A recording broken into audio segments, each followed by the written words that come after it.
1960s, and the Civil War was raging. And it was a time when medicine was still in the dark ages. There was no concept of a germ theory yet. A hospital is a place you went to die. A young woman, Ellen White, had a vision, she claimed from God, for a new understanding of health and healing. It became one of the cornerstones for a new American-born religion, the Seventh-day Adventists. Today, Adventists operate some of the nation's leading hospitals. One of the key ways that we thought we would make history is to create the community hospital of the future. Explore the latest medical technology. To the trained eye, he has an aneurysm right here. Expand on the pioneering work of infant heart transplants. The fact that we can take his heart out, put a new heart in, there's something miraculous about all that. Practice a body, mind, and spirit approach to health and healing. Even the curriculum in medical school is changing to incorporate a more holistic view. And the irony is that Adventists, who believe in the near end of the world, are now among the healthiest and longest living people on the planet. Well, I'm 98 years young. They live anywhere from 5 to up to 10 years longer. It's pretty exciting.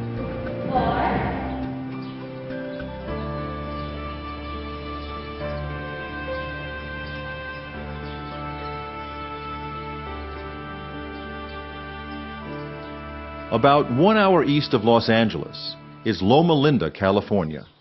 It's an enclave for the Seventh-day Adventist Church, with a world-class medical center and a university with a focus on health and medicine.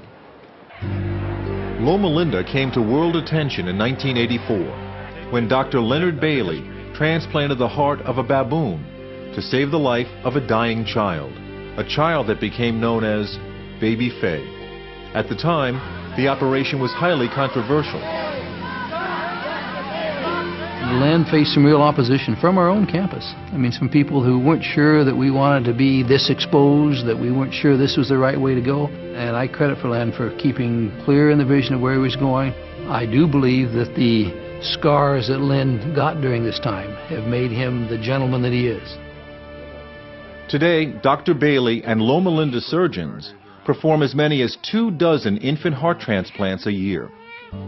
But Loma Linda and the wider Adventist community are making headlines again. There are about 1 million Adventists in the United States, and as many as 100,000 of them have been the subject of a number of long-term studies, supported mostly with federal funds, to understand why Adventists seem to enjoy a longer life expectancy. Established that only about 10% of how long we live is dictated by our genes. The other 90% or so is dictated by our lifestyle.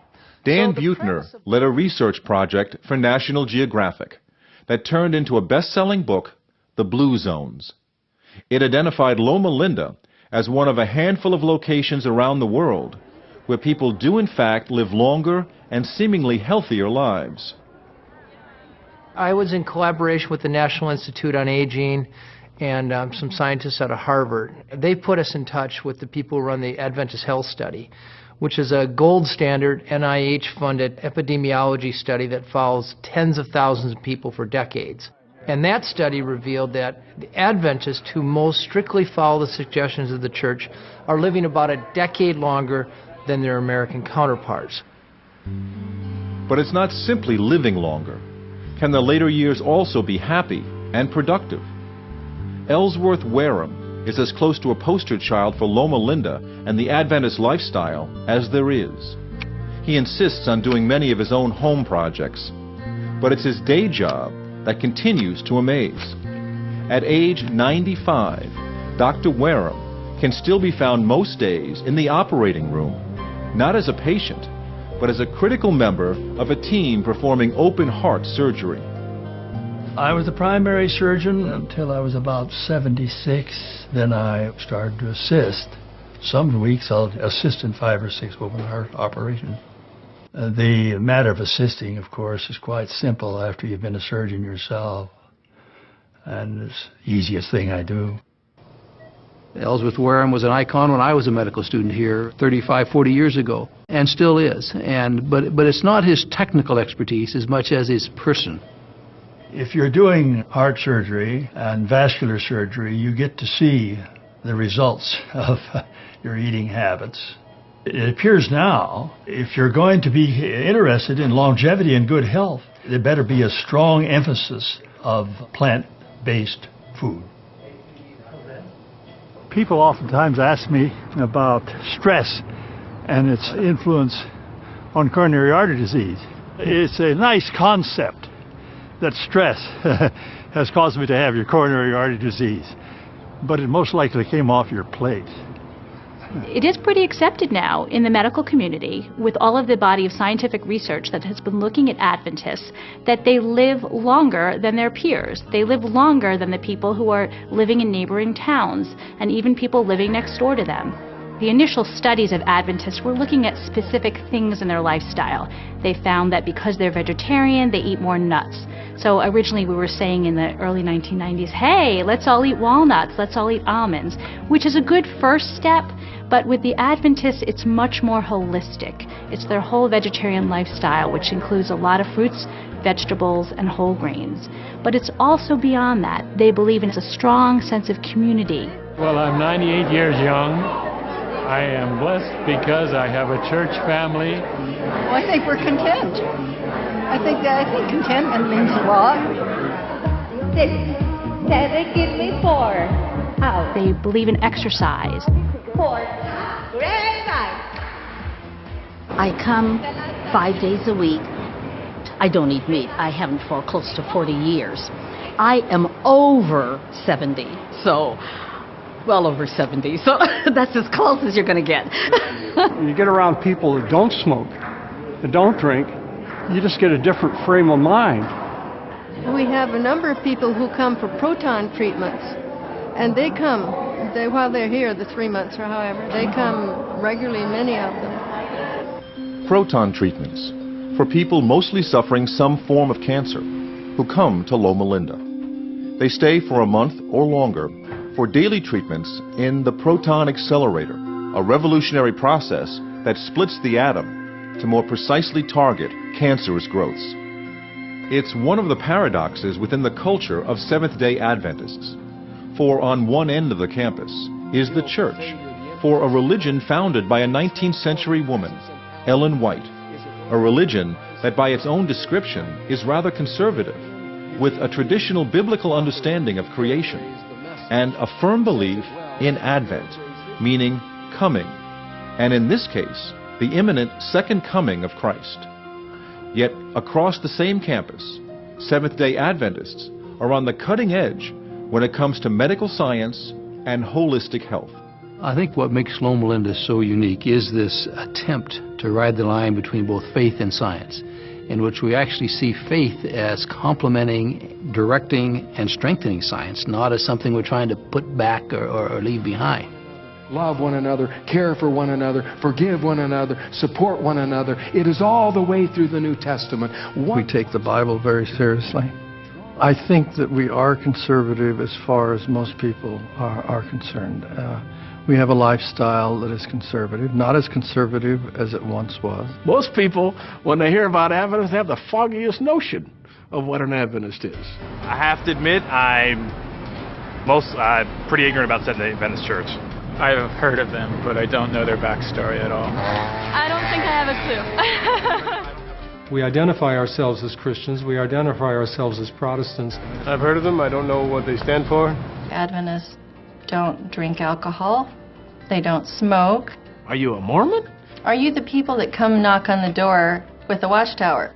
No, we're not Mormons. What do you believe? Well, we believe that Jesus is coming again. So I think they follow the Jewish tradition in saying that Saturday is the Sabbath. We've been described as a people, ironically, expecting the soon return of Christ, and yet who are known for doing all sorts of things to try to improve life here and build it up in a positive way. That sense of building in a positive way is even more ironic, considering Adventists grew out of an historic event more than a century and a half ago that came to be known as the Great Disappointment.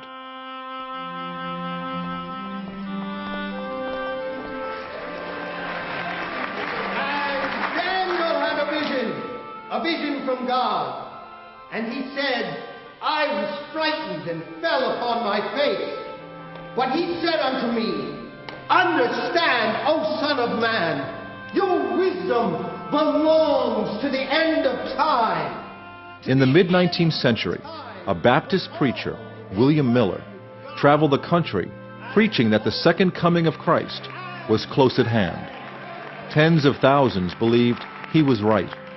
The pivotal text that William Miller centered his apocalyptic lectures on was Daniel 8:14. Unto 2,300 days, and then shall the sanctuary be cleansed. Cleansed! And he thought the sanctuary was the earth, and it would be cleansed by the fires of the second coming. Miller's followers determined the cleansing would come on a single date, October 22nd, 1844. One of those who came to hear Miller speak was a young woman, Ellen White. And at that time, Ellen White, my great-grandmother, and the whole family went to hear him. They were all impressed.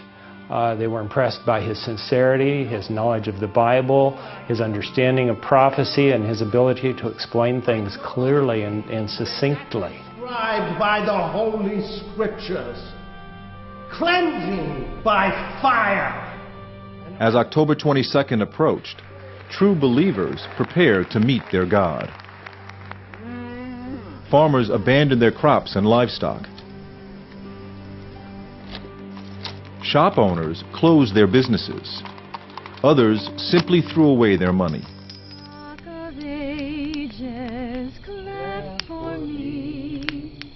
Let me hide myself in thee. And that night people gathered and waited to be united with their God.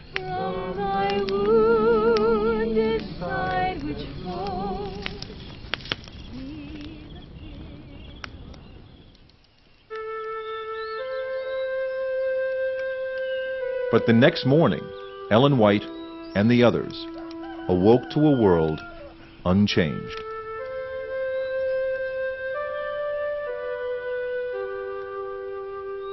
She believed with her whole heart that Jesus was coming. She writes in her own writings, I went home and I cried all night. I think the disappointment of those earnest believers knew no bounds. And of course, mobs gathered about their places of worship to mock them and intensify their misery. And that term, the Great Disappointment, is widespread among Adventists. It was a reality that still exists, I think, within the community. He did not come. And that, I think, undergirds the whole idea of the importance of the body. God didn't come back, but we've got one another, and God says He's with us in this body. As Ellen White sought to understand what the disappointment meant, she had visions. Over her lifetime, she is said to have had 2,000 visions, which Adventists believe came directly from God. Those visions would help chart a course for the new church. She would often faint on the floor. They'd put a pillow under her head, and she would be seemingly out of it. They would test, and they couldn't see that she was breathing. And then she would come out of these and start saying what she had seen. In 1863, she had what is known in my circles as the comprehensive health vision that outlined a deeper commitment and to bodily health and an understanding of the close relationship between bodily health and spiritual wholeness. This vision on health was actually quite encompassing. It talked about a plant-based diet. It talked about the need for sunshine, about the need for exercise, cleanliness, about the need of reducing sugar and increasing vegetables and fibers in the diet. But for those early Adventists, this was a major lifestyle change. And even for Ellen White, I mean, her favorite food was meat and white bread. The vision came at a time when the life expectancy was just over 40, and doctors could get a degree with little or no study. The condition of medicine was appalling. Basically, it was buyer beware. If you went to the doctor, the most common prescription you were given often contained things like drugging, bleeding, leeching, and even prescribing of smoking if you had a problem with coughing. In fact, the most common prescription was when you begin coughing, smoke 2 cigarettes immediately. Medicine in the mid-19th century was based on adjusting the bodily fluids. Bleeding was if you got too much body heat, you just bleed off a pint of the stuff. If that didn't work, you try 2 pints. And then also, you could take medicines, often that generally contain both arsenic and mercury, and they would definitely flush out your system, fore and aft. No rich person in the 19th century went to a hospital. They had a physician come to them, because without germ theory, you died in a hospital. Despite the public's fear of health institutions, in 1866, 3 years after it formed, the new Adventist Church opened the Western Health Reform Center in Battle Creek, Michigan. It became an instant success because so few people were dying. Soon, a brilliant young surgeon, John Harvey Kellogg, whose medical education was sponsored by Ellen White, became director. Kellogg changed the name to the Battle Creek Sanitarium, and over the next half-century built an empire around the evolving Adventist approach to medicine and healthy living. Kellogg is the man who chose the word sanitarium because what he wanted is a place where people come to learn how to get healthy and to stay healthy. People were getting fresh air, sunlight, patients who were taking walks, and he understood the benefit of the natural healing effects that were available in the environment, coupled the best of science with the best of what we can get naturally, and really did something that revolutionized care in his day. Through the years, Kellogg's reputation as an eccentric personality was only enhanced by his passion for new ways to harness nature for diet and health. He experimented with heat treatments and hydrotherapies. Scores of celebrities came to Battle Creek, including President William Howard Taft, King Edward, inventor Thomas Edison, pilot Amelia Earhart. Kellogg's Sanitarium was now the largest health institution in the world. These rich people came because they wanted to feel better. It was very pragmatic. We know that these Adventists can do what we can't get elsewhere. And this was a tremendous boon to the Adventist health work. Adventist sanitariums began springing up across the country. But when the great Battle Creek Sanitarium burned to the ground in the early part of the 20th century, Kellogg wanted to rebuild it on an even grander scale. A rift developed between the powerful Kellogg and church leaders.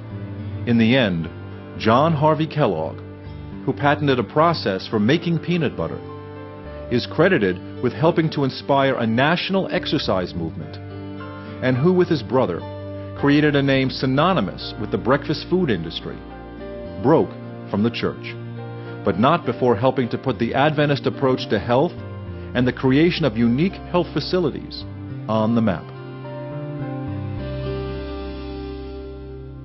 Florida Hospital admits 110,000 patients a year. We take care of over 1 million patients in our outpatient settings and in our emergency rooms. And we operate on 150,000 people a year. We have become the largest admitter in the United States, the hospital that admits more patients than any other in the U.S., and also America's largest provider of Medicare services. Florida Hospital is not one hospital, but a system of 7 campuses across Greater Orlando. The newest project is a 400-bed wing that overlooks a lake to combine the healing power of nature with state-of-the-art medicine. It's called Ginsburg Tower, named for a key benefactor. Knowing it's a Seventh-day Adventist hospital and that my own particular faith is Jewish, I wanted to be sure that when you walked in the door, you were walking into a building whose professionals are here to cure you, not to convert you. There are more cardiac procedures done in this hospital than any place in America. And I also assume someday I'll be having my own heart attack, and I want to be right here in this building. It's wonderful to have this hospital wing here. Hope to gosh you never need it as a patient. Very good. Hospital in America face one major problem. Nobody wants to go there. So how can you change the health of America if you're the last place people want to go and the first place they want to leave? It's just not a good way to go at things. And so we tried to create a place where we could heal the whole person throughout their whole life, both in sickness and in health. The idea of a hospital as a place in sickness and in health was built into the original design of one of Florida Hospital's most unique facilities, Celebration Health. Opened in the late 1990s, it's the health center for the community also known as Celebration. Originally designed by Disney as a model for the 21st century, Disney turned to the Adventists to partner with them in the creation and design for a new hospital. Embodied in the entire building, from the architecture, the feel of the place, is all about wellness. When you drive up to hospitals ordinarily, you feel sicker than you already felt when you were actually coming in. We wanted people to begin their healing experience or their health experience from the time they actually drove in.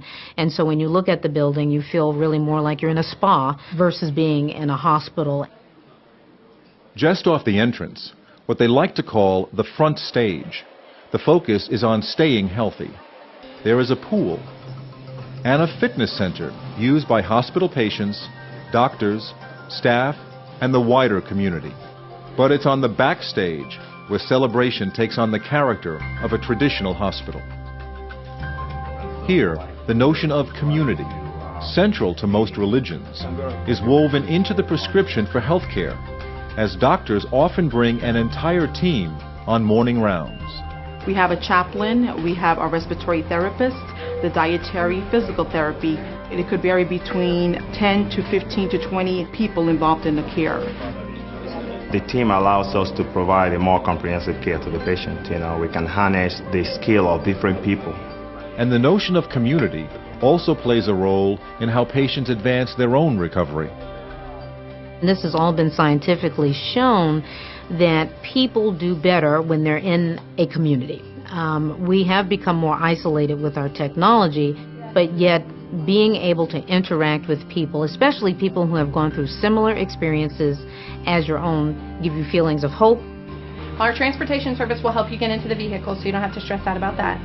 I was hoping you'd say that. Yeah. I love my husband, but he's not exactly the most gentlest person. When you see somebody who's had more extensive work than you have, and they're working twice as hard and not getting anywhere near like where you're at, you'd be embarrassed to not do something about it.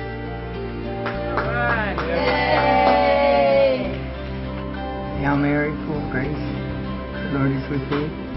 Blessed art thou among women, and blessed is the fruit of thy womb, Jesus.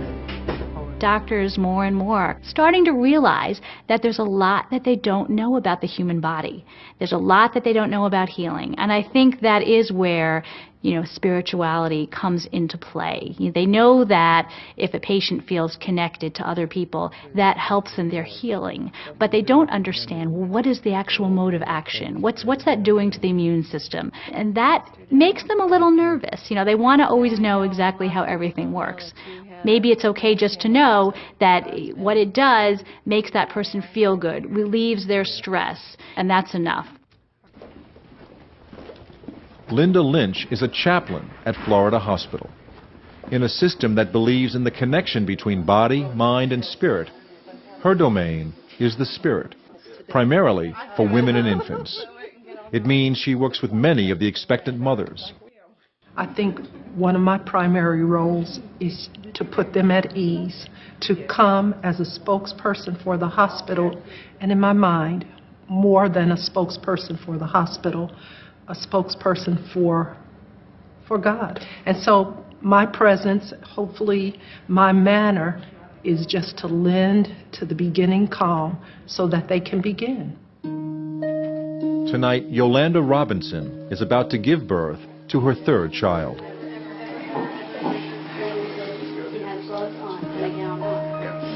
At least looks, but my gown is huge. Come, you can push whenever you're ready. That's it, darling. Push hard in your bottom. That's the push. Good push. Good. Keep pushing. Come on, give me one more good one. One more good one. Oh, he's coming, cuz. Perfect. Hey, darling, keep going.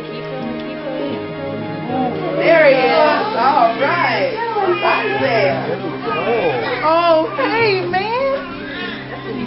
Auntie, come look. Oh, my God, get up. I'm trying so hard. Hey, handsome. Hello there. Welcome to our world. This really is a precious moment for every mom. If the mom is strong, if the baby is strong, they're leaving shortly, in less than 48 hours.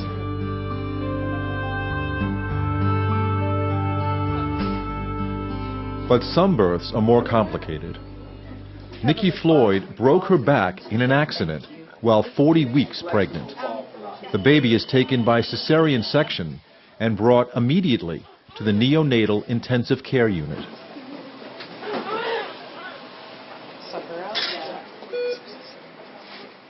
When any of us see suffering in a child, it calls forth from us questions about what it is to be human.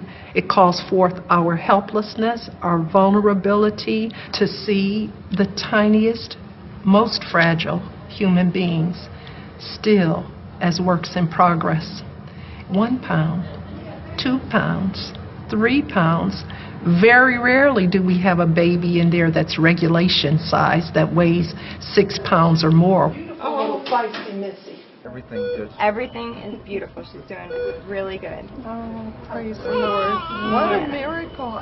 To see her father that way, to see how touched he was, how profoundly moved he was, to see his daughter for the first time, because this face has never been revealed on the planet before.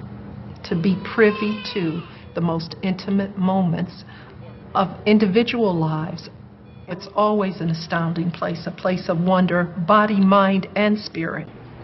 You gonna wake up for your close-up? You gonna wake up? Wake up. Wake up. But sometimes those intimate moments can be very painful. A generation after baby Faye, Dr. Leonard Bailey oversees an intensive care unit where infants are waiting for heart transplants. While the procedure is never routine, the problem now is not expertise, but available donor hearts. So in the intensive care unit are both success stories and stories where the outcome is still uncertain, as 1 in 4 will die waiting for a donor heart. 7 years ago, Dr. Bailey transplanted the heart of Gael. Because of that operation, he is alive and well today. Someone changed my heart. Someone fixed up your heart? Do you know who is the doctor changing your heart? Dr. Bailey, yeah. Today, in an extraordinary turn of events, Dr. Bailey and his team will operate on Gael's 5-month-old brother, David, who is now in desperate need of a new heart, a heart that has yet to be found. And this particular baby has kind of reached the end of his rope. David has begun to die by degrees now, and unless we can extend his waitless time a little bit, I'm afraid we're going to lose him. Too many people say that this happened to us before. It's more easy, but isn't. Really, it's not more easy. Every day he fights for his life. He's a fighter. How do you hand your baby over and then turn around and walk away? This is the day that they may be saying goodbye to their baby. Early in the operation, they did almost lose baby David. He is right on the edge. When you saw your kid, your baby is fighting every day for his life, he tried to tell me, please don't stop. Please don't be sad because I am fighting. We never give up. We never give up.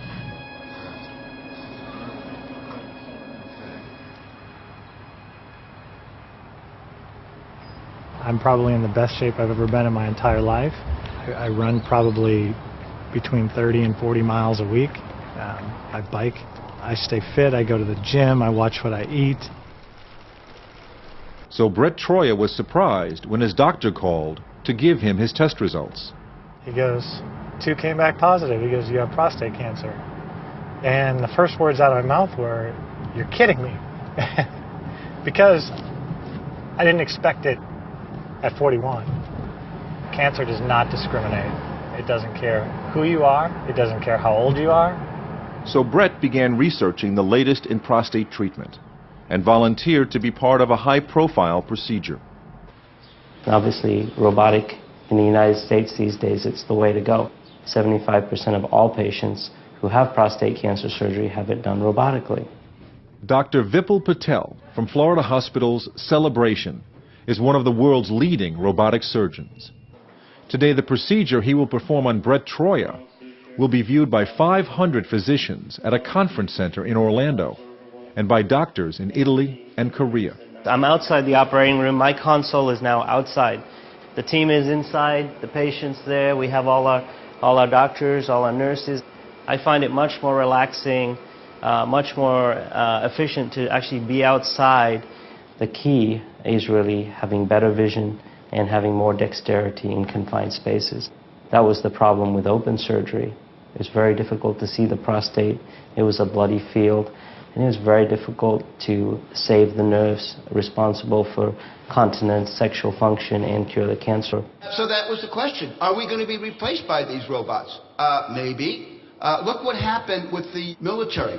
And today we have 9,000 robots on the battlefield.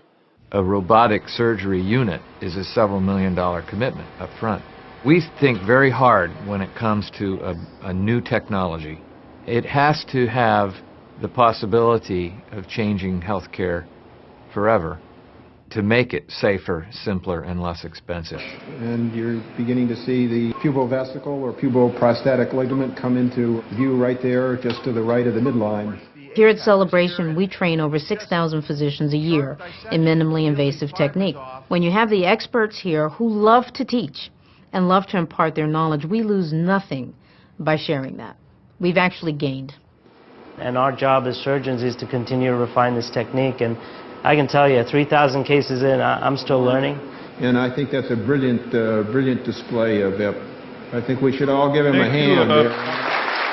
Really a nicely done job. I think the next one is remote surgery. Like, I'm getting more and more remote, but I'm still connected directly. When it will really work is when I can connect, like, from here to maybe Africa or Korea, and they need someone needs a surgery and they want me to do it, and I would connect. If Dr. Patel can perform 5 surgeries a day, up to 20 a week, and he could possibly do it on a patient in California from Orlando, all right. I'm all for it. All right. As long as they have a backup computer when one doesn't crash. Good morning. Good morning.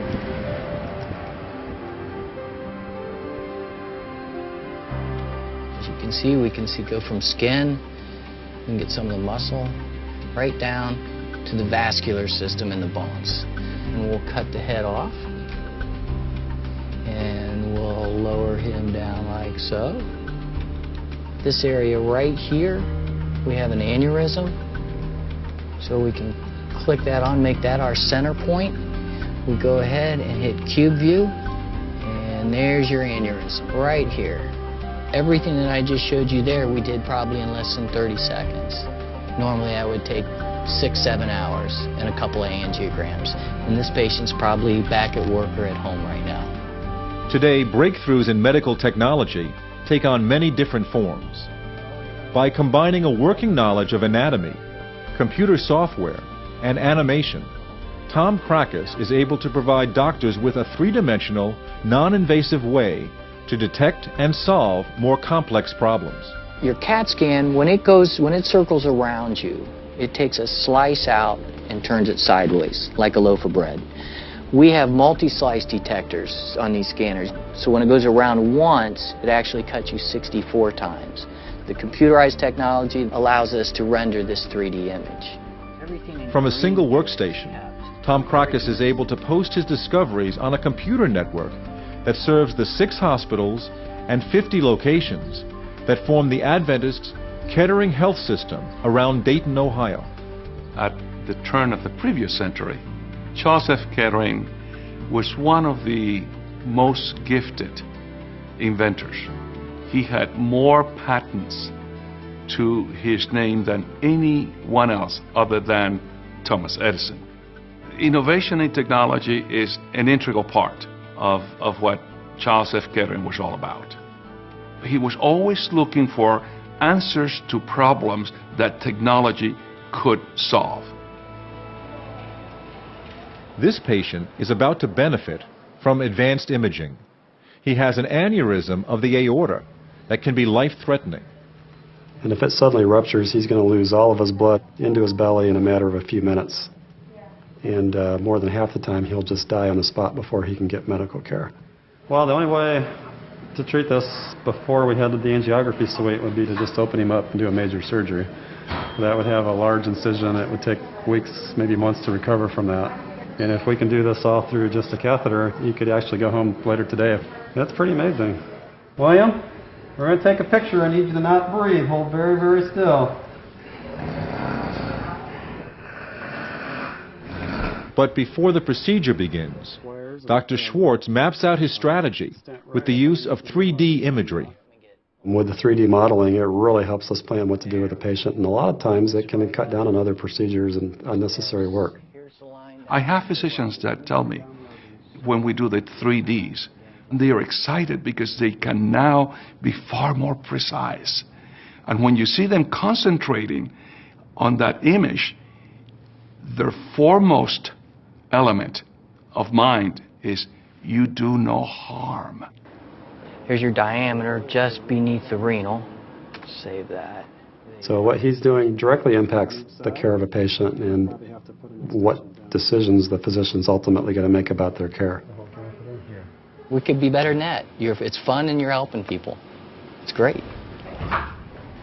The unfortunate thing about heart disease, and with the majority of patients I see, that this could be completely prevented with proper education and changes to lifestyle. When patients come in and I start talking to them about their lifestyle, at first when I go in and talk to them, the first thing I say to them is, I won't ask you to do anything I don't do myself. And they breathe a big sigh of relief, thinking, oh, that won't be so bad. And then I start telling them that I'm a vegetarian, and I run 6 miles at least 4 days a week. I don't smoke, I don't drink.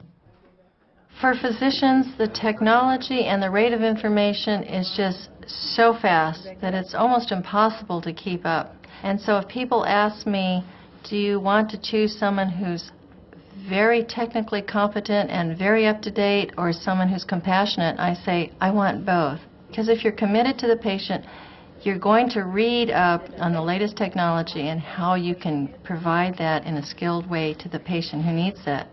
You know, when you're a doctor, you touch people when they're hurting, and you have an audience that really needs hope and healing and good news. Someone to care, someone to help them feel better. Anytime you touch a patient's life, it's sacred. Life is sacred.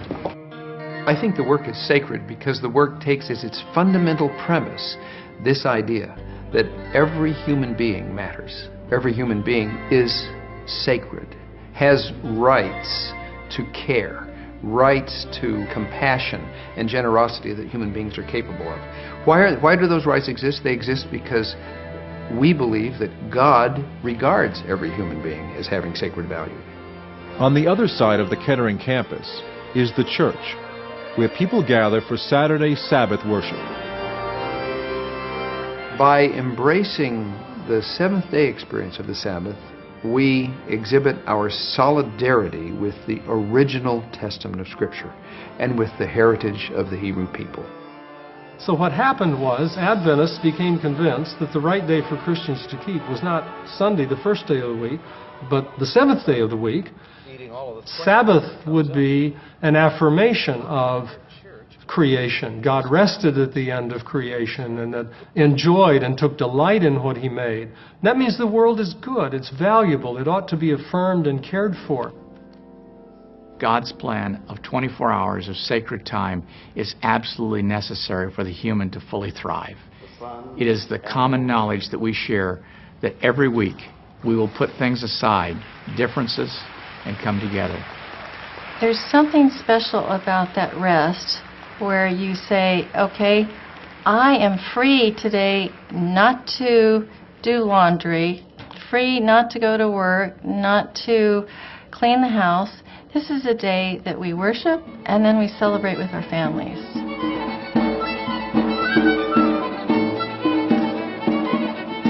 At this church and a growing number of congregations, a faith community nurse uses the day of gathering as an opportunity to provide health programs or simply take the pulse of their parishioners. In the past, churches used to be the place of healing. That's where people would come for healing. Deaconesses in the early churches were the people that did healing and were concerned about people with health issues. And as the years went by, somehow the church kind of lost that focus on healing. So one of the things that faith community nurses do is try to have the churches reclaim that ministry of healing. Deep in our history is the whole concept that our bodies are the temple of the Holy Spirit, and they belong to God, and we ought to care for them. Plato famously said that the body is the prison house of the soul. And that notion that somehow the soul is an ideal and the body is somehow a case in which the soul resides, and that the relationship is kind of an unhappy relationship because the body pulls you down, that has affected the Christian tradition. We take the body to be essentially good. We may do bad things with it, but in its essence it is good. It is a gift of God. It may be related to another aspect of Adventist belief, and that is the fact that human beings are essentially physical. That is to say, there is no part of us, like a soul or a spirit, that lives independently from the body.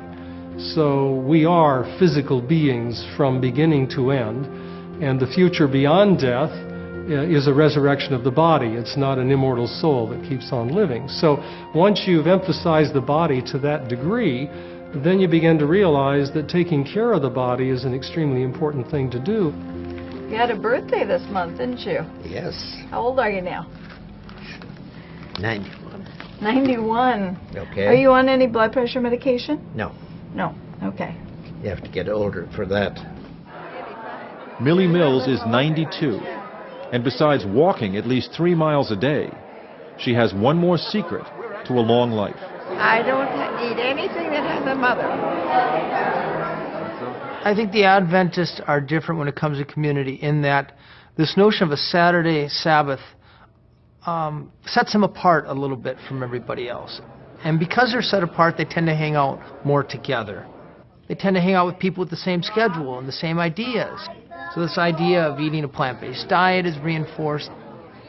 Ellen White also talked about that the diet that God gave Adam and Eve in Eden was the best. You didn't kill animals because there was no death. So you ate fruit, grains, nuts, and vegetables. Not much more than 4 decades ago, about 25% of Americans were overweight or obese. Now it's close to 70%. And most of that increase has been in the last 20 years. And the group that's actually growing the fastest is the morbidly obese. And by definition, that's people who are more than 100 pounds overweight.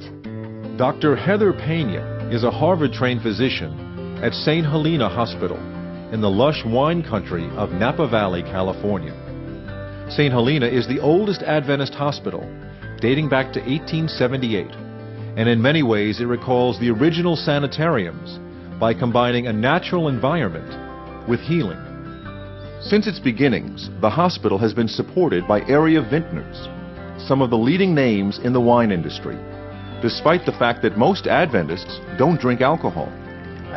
St. Helena is a traditional hospital with a leading cardiac unit, but there is a strong focus on the workings of the mind and its role in a person's overall health. Yeah, I actually slept really well last night. There is a 29-bed psychiatric unit and a center for health that offers residential programs to help people overcome weight problems, and a program to stop smoking that began in 1969 as one of the first of its kind in the nation.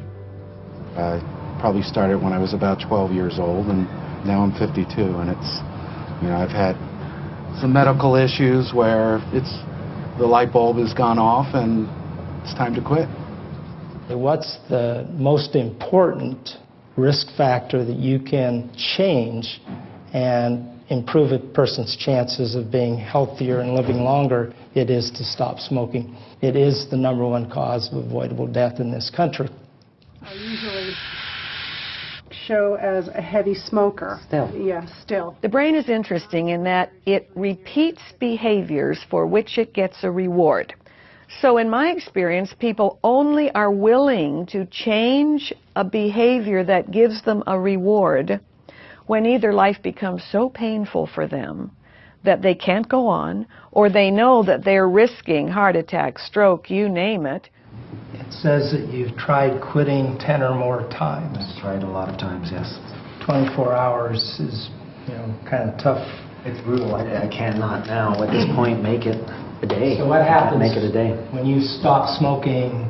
How soon do you start feeling uncomfortable? Immediately. It's very odd. Like There's that mind thing right away when I make that decision. More and more we're finding related to addictive types of behavior. There's a brain chemistry aspect to all of these that we're just now beginning to understand and to address.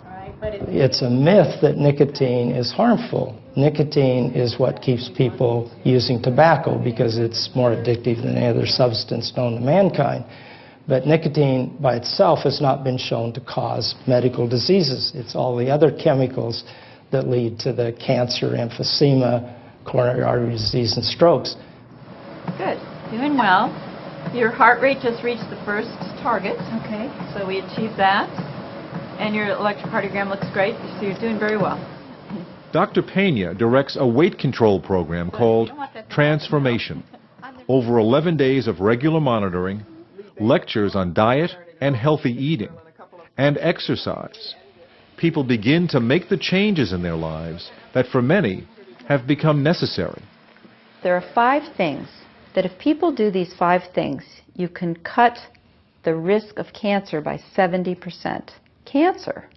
And those 5 things are to exercise regularly, maintain your ideal weight, eat more fruits and vegetables, eat less red meat, and to not smoke. Now, what percentage of Americans do all 5? 3%. We need to focus much more on helping people accomplish those 5 goals. Will make huge impact on the health in the United States. I gained 50 pounds and had high cholesterol, high blood pressure, pre-diabetic, and I just wanted to get cleaned up. Literally gotten yourself. We've analyzed now almost 400 people, and what we find is that the blood sugars drop about 12%, the blood cholesterol drops 15%, the triglycerides drop almost 30%. If you take the combination of how we've helped folks with many addictions, such as drugs, alcohol, smoking, even weight loss challenges, there's over 20,000 people that have come through our programs here. When we think about helping people with addictions, it's all about giving them courage. I feel good. Like I knew that I would now. So good, so good, so right, so right. I got you. Boom, boom, boom, boom. I feel good. You better eat something like that.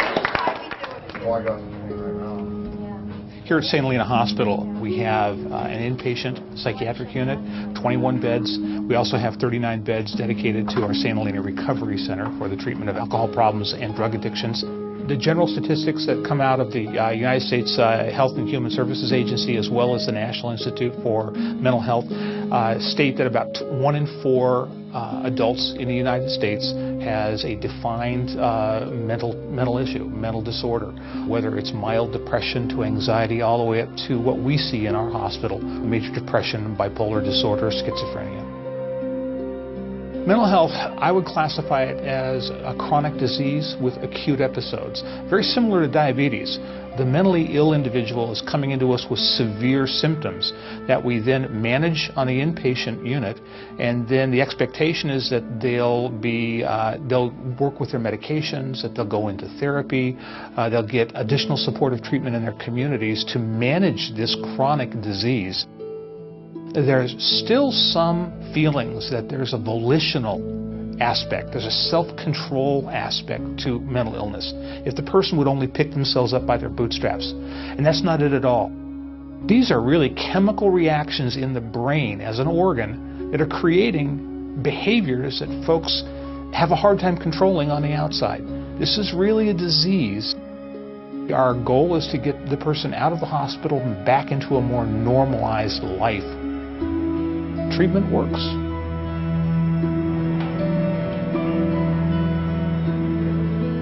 Four months ago, Dr. Leonard Bailey performed an operation on baby David in the hope a donor heart could be found. Finally, the call came. It's a big day for David. Doesn't get any bigger. The infant donors come from either sudden infant death, or a lot of them do come from abuse, I'm sorry to say, in this country. And others come from innocent trauma. Every moment we're doing it, it's participating in a miracle in one way or another. Just the fact we can stop his heart and it'll start again. There's something miraculous about all that. Are you ready? Yes. Final. Here. The fact that we can take his heart out, put it in a bottle, and put a new heart in is yet another miracle.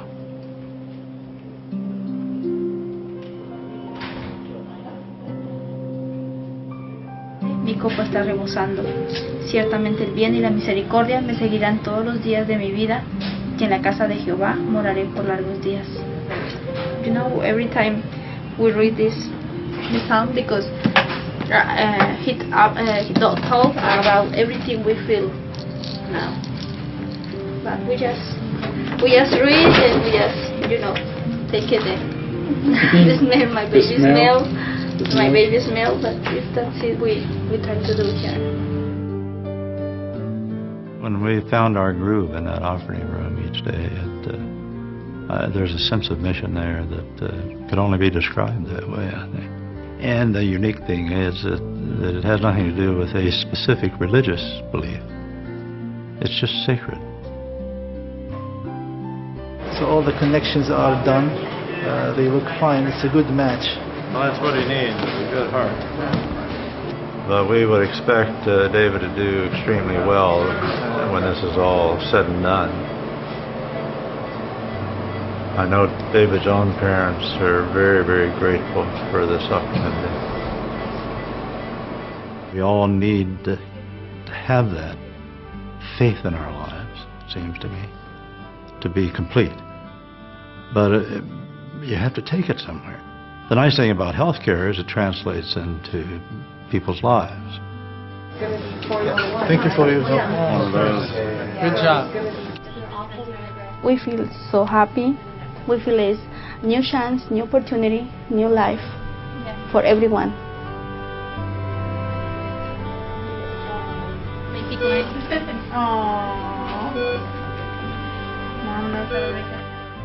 Religions nowadays really are trying to emphasize how important it is to stay healthy. I think there is that sense there that there's a higher responsibility. It's not just to self, it's to a higher being. When you see the body as a gift from God, and you take the responsibility we have as human beings to involve responsibility for the body, it has very revolutionary impact on how I see my day when I wake up in the morning. America is learning how costly it is to live life with disease. It's very expensive, not very much fun, and it diminishes the potential that people have. I want to be able to skydive when I'm 80 with my husband. Following health rules is not about some legalistic thing that's in the Bible. It's because we will feel better. Our relationships will be better if we're healthy. Welcome home, David. Let the party begin. Yo lo detengo. We try to share with everyone we know what happened in our life and the gift we have on our hands. Advent gives the future a kind of hope, of meaning, of possibility.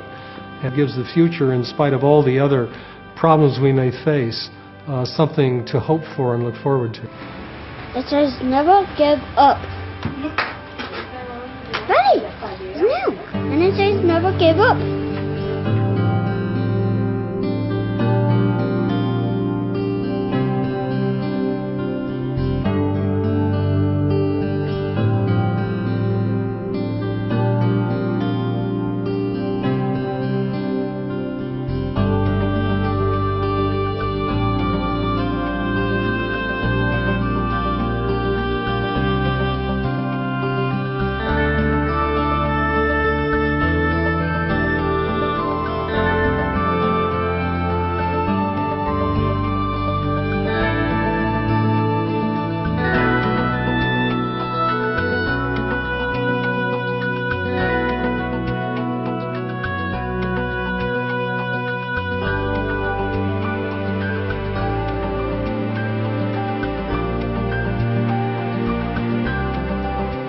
For more information, visit theadventiststhefilm.com. This program was made possible by a grant from South Central Nursing Homes, VersaCare, with an emphasis on health, dignity, and the search for knowledge, and the following.